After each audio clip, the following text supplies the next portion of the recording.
जातिभित्तिक जनगणना गोटे स्कानिंग ये जना पड़ो कौ परिवार एवं कौ वर्गर कौ जातिर लोक केते डेभलप होती व्यक्तिगत भाव में इंडिविजुअली केते डेभलप होती अर्थनैतिक अभिवृद्धि क्षेत्र में शिक्षा क्षेत्र में निजुक्ति क्षेत्र में एवं केमिति मेंटाली केते आगु को जाइछन्ति सामाजिक स्थिति कौन परिस्थिति कौन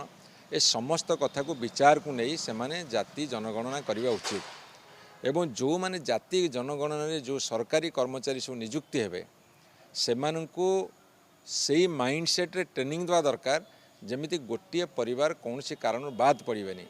एटा हूँ गोटे स्कानिंग जो स्कानिंग रे जना पड़िजिवो 75-80 वर्ष भितर भारत वर्षर बहु संख्यक लोक कौ स्तर में अच्छा किए आगू को जाइए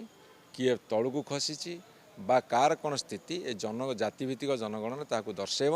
से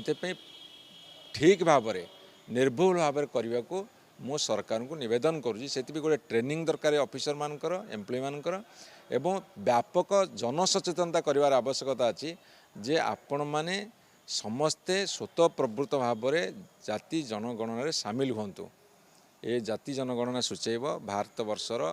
प्रत्येक व्यक्तिंकर अर्थनैतिक उन्नति केते होईची शिक्षा भितर केते होईची निजुक्ति भितर केते होईची सामाजिक अवस्था केते सुधुरीची